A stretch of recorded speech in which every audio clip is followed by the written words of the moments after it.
आज हम उत्तराखंड प्रतिवर्ष प्रश्न पत्र 2024 के कक्षा 12 का जो विषय गणित है उसका हमने पहला क्वेश्चन का फर्स्ट पॉइंट किया था। अब हम ख पॉइंट कर रहे हैं हल। आपका है क्वेश्चन, आव्यूह ए और बी एक दूसरे के व्युत्क्रम होंगे केवल यदि आपके चार ऑप्शन है। पहला है ए बी बराबर बी ए, दूसरा है ए बी बराबर बी ए बराबर 0, थर्ड है ए बी बराबर 0 बी ए बराबर 1 एंड फोर्थ है ए बी बराबर बी ए बराबर आई। अगर आपने वो पढ़ा है चैप्टर आव्यूह वाला तो आपको पता होना चाहिए, बहुत ही सिंपल क्वेश्चन है। तो इसमें जो आपकी वो होती है प्रॉपर्टी होती है वो ये होती है कि अगर आप ए और बी की गुना करो बराबर होगा वो बी और ए की गुना, मतलब या तो पहले आप ए गुना बी कर दो या बी गुना ए कर दो, वो दोनों बराबर होंगे। और ये दोनों जो बराबर होते हैं वो होते हैं आइडेंटिटी के। आइडेंटिटी आप जानते हो 1 0 0 0 1 0 0 0 1। तो सिंपल है कि अगर आपका आव्यूह ए और बी एक दूसरे के अगर व्युत्क्रम है तो उन दोनों की जो मल्टीप्लाई होगी या ऑपोजिट मल्टीप्लाई कर दो, ए बी गुना बी ए कर दो या बी ए गुना ए कर दो, तो वो किसके बराबर आएगी? आइडेंटिटी के। तो जो आपका ऑप्शन नंबर फोर्थ है वो आपका सही हो जाएगा। तो जो आपका ऑप्शन फोर्थ है वो is right. Option number fourth is right. अब हमारा प्रश्न पहले का ग क्वेश्चन है, साइन एक्स स्क्वायर का एक्स के सापेक्ष अवकलन है। आपके ऑप्शन है कोस एक्स स्क्वायर, सेकंड ऑप्शन है 2x sine x square, third है 2x cos x square and fourth है कॉस 2x। आपका बहुत ही इजी क्वेश्चन है।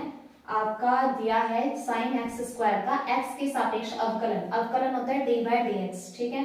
जिसका भी आपको अवकलन करना हो उससे पहले आप कुछ मानना पड़ेगा आपको। तो लिखेंगे हम माना y बराबर हम मान लेते हैं साइन एक्स स्क्वायर, ठीक है। अब हमें x के सापेक्ष अवकलन करना है तो सिंपली हम लिखेंगे, शॉर्ट में ऐसे लिखते हैं डिफरेंशिएटिंग विद रिस्पेक्ट टू, और x के सापेक्ष करना है तो x, और अगर हिंदी में लिखना है तो हम लिखेंगे x के सापेक्ष अवकलन करने पर, अवकलन करने पर। तो अवकलन का जो निशान होता है वो होता है डी बाय डी। किसके सापेक्ष करना है? एक्स के, तो एक्स लग जाता है नीचे। और किसका करना है हमें? वाई का, तो यहाँ पर लग जाएगा वाई। तो यानी आपका वाई का जो अवकलन हो गया वो हो गया डी वाई बटे में डी एक्स बराबर। अब इसका करना है तो इसके आगे भी हम लगा देंगे डी बाई डी एक्स, और इसका अवकलन करना है तो ब्रैकेट में आ गया साइन एक्स स्क्वायर, ठीक। अब आपको क्या करना है, जो भी आपको क्वेश्चन दिया है इसमें आपको, जैसे यहाँ पर x के स्क्वायर है तो बच्चे कंफ्यूज हो जाते हैं। आपको कुछ नहीं करना है, इस x स्क्वायर को x ही मान लेना है। तो आपका क्वेश्चन बन गया साइन x, इसे x ही मानो। तो साइन x का जो अवकलन होता है वो हमें पता होना चाहिए कि d by D X sine x होता है cos x। तो यानी आपका ये साइन x का जो अवकलन हो गया वो कितना हो गया? cos और x आपने आप क्या माना था? एक्स स्क्वायर, तो आपका क्या बन गया? X square. अब लेकिन जो भी आपका x होगा उसका भी डिफरेंशिएट होगा, तो यानी फिर आपको लिखना पड़ेगा डी बाई डी एक्स, जो भी साइन के साथ होगा यानी एक्स स्क्वायर का। अगर यहाँ पर सिंपली x होता तो x का डिफरेंशिएटिंग होता है 1, तो हम आगे ना करते, लेकिन यहाँ पर एक्स स्क्वायर आ गया तो यानी अब साइन x का करने के बाद हमें एक्स स्क्वायर का भी करना पड़ेगा। तो अब आपका जो बनेगा डी बाई डी एक्स, ये आपका ये तो सेम रहेगा कोस एक्स स्क्वायर, और एक्स स्क्वायर का जो डिफरेंशिएटिंग, जब भी पावर में हो कोई फंक्शन तो आपकी जो पावर होती है वो आगे आ जाती है। वैसे पावर का मैं फॉर्मूला लिख देती हूँ। अगर आपको किसी भी पावर का डिफरेंशिएशन करना है तो वो क्या होता है, पावर आगे आ जाती है और एक पावर उसमें से कम हो जाती है, यानी n में से एक पावर कम। ये आपका पावर के लिए। तो क्या बनेगा, यहाँ पर x की पावर n मान लेंगे तो n आगे आ गया यानी 2 आगे आ गया, और 2 में से एक पावर कम कर देंगे तो x की पावर कितनी बन जाएगी? 2 - 1। तो आपका जो क्वेश्चन का बनेगा D by D X is equal to cos X square और 2x की पावर 2 में से क्या होगा। और अगर हम इसे थोड़ा सा अच्छे स्टैंडर्ड फॉर्म में लिखते हैं तो जो आपकी वैल्यूज होती है वो आपके आगे आ जाती है, तो बन गया 2x, और जो फंक्शन होता है बाद में आ जाते हैं कोस एक्स स्क्वायर। तो आपका जो x के सापेक्ष अवकलन आया आपका साइन एक्स स्क्वायर का वो आया 2x cos x स्क्वायर। तो ऑप्शन नंबर आपका आ रहा है थर्ड। तो यानी जो आपका ऑप्शन नंबर थर्ड है वो सही हो गया। Option number third is right.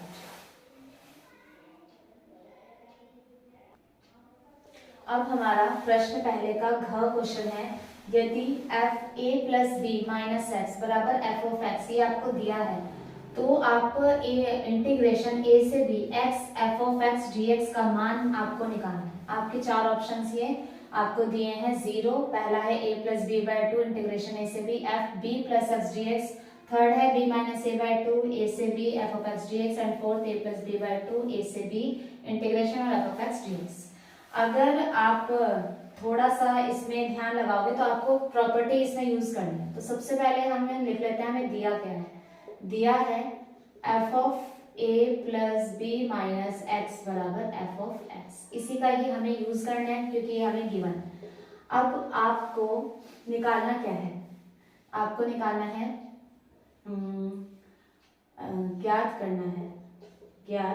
करना है इंटीग्रेशन ए से B X F of X D X का मान। ठीक है, तो हल में आप ऐसे अच्छी तरह स्टैंडर्ड से बता सकते हो, सबसे पहले गिवन, फिर ज्ञात क्या करना है और फिर हल।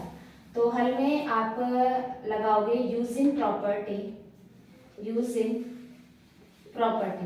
आपको यूज करने हैं, और जो आपको समाकलन वाले चैप्टर में आपको पता होनी चाहिए क्या होती है प्रॉपर्टी, कि अगर इंटीग्रेशन ए से B F of X D X है तो वो आपकी जो भी आपकी जो पावर होंगी, लिमिट्स होंगी, वो ऐड हो जाएंगी और उसे किस में से माइनस कर देना है, एक्स में से। तो आपका बनेगा ए से बी एफ ऑफ, पहले लिमिट्स को जोड़ो तो कितना हो गया ए प्लस बी, और इसे किस में से माइनस कर दो, एक्स में से। तो ये आपकी प्रॉपर्टी है, ये आपको ध्यान में रखनी है। अब यही प्रॉपर्टी हम यहाँ पर अप्लाई करेंगे। तो जब मैं यहाँ पर अप्लाई करूंगी तो एक्स की जगह क्या करना है, दोनों लिमिट्स को जोड़ो और उसे x में से माइनस कर दो। जहां जहां x होता है आपको इस प्रॉपर्टी के अकॉर्डिंग वही करना है कि लिमिट्स को जोड़ो और उस x में से माइनस। तो आप करोगे तो a से b इस x की जगह आपका आ जाएगा a प्लस बी माइनस के x, की दोनों लिमिट को जोड़ा और x में से घटा दिया। फिर f ऑफ, यहाँ पर भी x है तो दोनों लिमिट्स को जोड़ो और किस में से माइनस कर दो, x में से माइनस कर दिया, और साथ में आ गया dx। ठीक है, अब लिमिट a से b a plus B minus X F of a plus B minus X D X. क्या आप देख पा रहे हो कि आपको इसका पूरा मान उसने क्या दे दिया, एफ ऑफ एक्स। तो आप इसे समीकरण नंबर 1 मान सकते हैं और आप इस पूरे की जगह क्या लिख सकते हो, एफ ऑफ एक्स। तो ये आप पूरे की वैल्यू आ गई आपकी एफ ऑफ एक्स और साथ में dx। और यहाँ पर आपको बताना पड़ेगा यूजिंग इक्वेशन 1, यानी समीकरण पहले का आपने प्रयोग किया। अब जब ये बाहर ब्रैकेट के है तो क्या इस f ऑफ x की मल्टीप्लाई इस a प्लस बी में नहीं होगी, क्या इस f ऑफ x की मल्टीप्लाई इसमें नहीं होगी। इससे तो आप मान लो एक वैल्यू और इसे मान लो दूसरी वैल्यू। तो पहले a प्लस बी की f ऑफ x से मल्टीप्लाई होगी तो आपका बनेगा इंटीग्रेशन a से b a प्लस बी की मल्टीप्लाई हो गई किससे, f ऑफ x dx से। बीच में क्या है माइनस, अब लिमिट्स भी अलग अलग हो जाएंगी। तो a से b x की f ऑफ x से होगी तो क्या बनेगा x f of x dx। यहाँ तक कोई दिक्कत नहीं होनी चाहिए। अब यहाँ पर आपका हाँ अच्छा, और जो हमें क्वेश्चन दिया था हमें उसे i मानकर चलना है। मैं यहाँ पर बताना भूल गई, तो यहाँ पर जो आपका क्वेश्चन है वो किससे चल रहा है, i बराबर चल रहा है। तो i इज इक्वल टू आपको ये मानकर चलना है। तो i इज इक्वल टू चल रहा है ये, i इज इक्वल टू यहाँ पर a से b a plus B F of X D X minus, ये जो मैंने पूरा जो क्वेश्चन था यही आ गया सेम, a से b x F of X D x. तो यहाँ पर हमने इसे पूरा क्या मान लिया था, i मान लिया था। तो आप यहाँ पर लिख सकते हो i इज इक्वल टू, हमने इसे मान लिया था। तो यहाँ पर क्या मैं इस पूरे की जगह i नहीं लिख सकती क्योंकि ये पूरा क्वेश्चन ही तो आ गया ये जो हमें दिया था। तो ये पूरा i आ गया, ये माइनस का i इधर जगह किस में हो जाएगा, प्लस में। तो आपका कितना हो जाएगा i plus i is equal to, यहाँ पर क्या बना a से b a plus B minus के a प्लस बी और बाहर है f ऑफ x और dx। यहाँ पर आई और आई कितना हो गया 2i is equal to a से b a plus B F of X dx। अब i के साथ 2 मल्टीप्लाई में तो इधर आगे किसमें हो जाएगा डिवाइड में, तो i is equal to 2 divide में आएगा तो 1/2 लिख सकती हूँ। और यहाँ पर a से b a plus B F of X dx। और इसे और अच्छे से सिंप्लीफाई हम कर सकते हैं, ये कांस्टेंट होता है तो बाहर आ सकता है, तो ये आप लिख सकते हो a प्लस बी बाहर आ गया बटे में आ गया 2 और इंटीग्रेशन a से b F of X dx। ये आपका ऑप्शन नंबर बन रहा है a plus B by 2 a से b F of X dx, यानी ऑप्शन नंबर 4 आपका राइट आंसर। तो ऑप्शन नंबर 4 इज राइट। अब हमारा प्रश्न पहले का ड वाला क्वेश्चन है कि e की पावर x की क्यूब का अवकलन है। बहुत ही सिंपल क्वेश्चन है। तो जो भी आपका जिसका भी अवकलन आपको निकालना होता है उसे सबसे पहले y मान लेते हैं। तो लिखोगे आप माना y बराबर e की पावर x की क्यूब, ठीक है।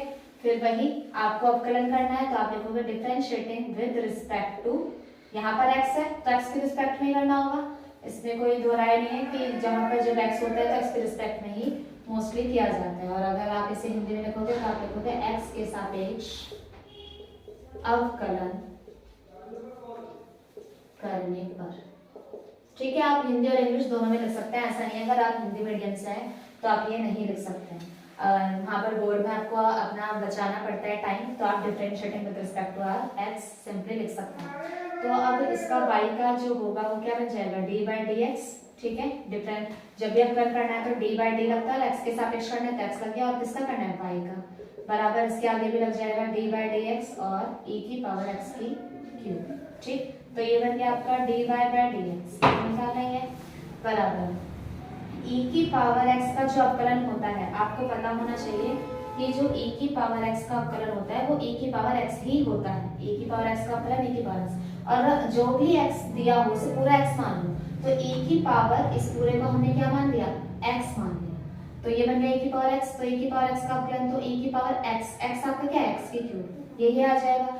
अब जो भी x होता है उसका भी डिफरेंशिएशन होता है, तो d by D x, x आपका क्या है यहाँ पर x की क्यूब। तो अब आपका जो बना वो बना dy by D X is equal to e की पावर x की क्यूब, तो ये रहेगा x की क्यूब का। अभी मैंने आपको बताया था पिछले क्वेश्चन में कि जब भी x की पावर n की फॉर्म हो, मतलब x की कोई पावर हो तो पावर आगे आ जाती है और एक पावर क्या हो जाती है उसमें से कम, तो यहाँ पर 3 तो आगे आ जाएगा और 3 में से एक पावर कम हो जाएगी तो पावर कितनी हो जाएगी 2। तो आपका बनेगा dy by D X is equal to 3x square आगे आ गया, और पीछे यहाँ पर हम बाद में ऐसे लिख सकते हैं e की पावर x की क्यूब। तो यानी जो आपका e की पावर x की क्यूब का जो अवकलन आया वो आया आपका 3x स्क्वायर e की पावर x की क्यूब, और आपका ये आपका दिख रहा है ऑप्शन नंबर 4, यानी जो आपका ऑप्शन नंबर 4 है वो आपका क्या हो जाएगा सही हो जाएगा।